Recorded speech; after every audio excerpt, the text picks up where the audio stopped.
मोदी सरकार के नए कृषि कानूनों से किसे फ़ायदा किसे नुकसान। किसान सड़क पर हैं, वो नए कृषि कानूनों को वापस लेने की मांग कर रहे हैं। संसद के जरिए ये कानून बनाए गए हैं, लेकिन आंदोलनकारी किसानों का कहना है कि इन कानूनों से उनके हित प्रभावित होंगे। बीते कल यानी 8 दिसंबर को मोदी सरकार पर दबाव बनाने के लिए कई संगठनों ने भारत बंद बुलाया था। किसानों के इस भारत बंद का विपक्षी कांग्रेस पार्टी समेत कुल 24 राजनीतिक पार्टियों ने समर्थन किया था। किसान संगठनों का कहना है कि अगर मोदी सरकार ने कृषि कानूनों को वापस नहीं लिया तो आने वाले वक्त में उन्हें उनकी उपज के औने पौने दाम मिला करेंगे और खेती की लागत भी नहीं निकल पाएगी। इसके साथ ही किसानों को यह आशंका भी है कि सरकार की ओर से मिलने वाली न्यूनतम समर्थन मूल्य यानी MSP की गारंटी भी ख़त्म हो जाएगी। इन कृषि कानूनों में आखिर ऐसा क्या है, अब इस पे हम जिक्र करते हैं और आपको बताते हैं कि आखिर इस कानून में ऐसा क्या है। तो मोदी सरकार ने कुल 3 नए नियम कानून बनाए हैं। नए कृषि कानूनों का लक्ष्य है कि स्टोर में रखने और मार्केट में बिक्री के लिए आने वाली उपज में तब्दीली आए। जून महीने में इस बिल को अध्यादेश के जरिए लाया गया था।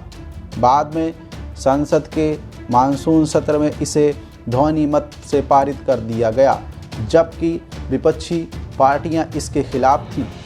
The farmers produce trade and commerce promotion and facilitation 2020 कानून के मुताबिक किसान अपनी उपज APMC यानी एग्रीकल्चरल प्रोड्यूस मार्केट कमेटी की ओर से अधिसूचित मंडियों से बाहर बिना दूसरे राज्यों का टैक्स दिए बेच सकते हैं।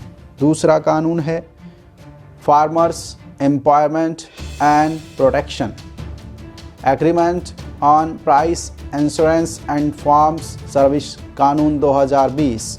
इसके अनुसार किसान अनुबंध वाली खेती कर सकते हैं और सीधे उसकी मार्केटिंग कर सकते हैं। तीसरा कानून इसेंशियल कमोडिटीज़ अमेंडमेंट कानून 2020। इसमें उत्पादन स्टोरेज के अलावा अनाज, दाल, खाने का तेल, प्याज की बिक्री को असाधारण परिस्थितियों को छोड़कर नियंत्रण मुक्त कर दिया गया है। किसानों के विरोध प्रदर्शन में सबसे बड़ा जो डर उभर कर सामने आया है वो ये है कि MSP की व्यवस्था अप्रासंगिक हो जाएगी और उन्हें अपनी उपज लागत से भी कम कीमत पर बेचने के लिए मजबूर होना पड़ेगा।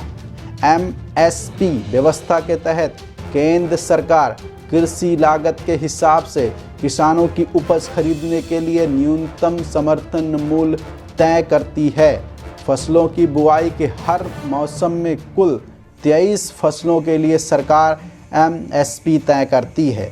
हालांकि केंद्र सरकार की बड़ी मात्रा में धान, गेहूं और कुछ खास दालें ही खरीदती हैं। सरकार का तर्क है कि नए कानून से किसानों को ज़्यादा विकल्प मिलेंगे और कीमत को लेकर भी अच्छी प्रतिस्पर्धा होगी। इसके साथ ही कृषि बाजार, प्रोसेसिंग और आधारभूत संरचना में निजी निवेश को बढ़ावा मिलेगा। क्या किसानों को न्यूनतम समर्थन मूल्य यानी MSP मिलेगा?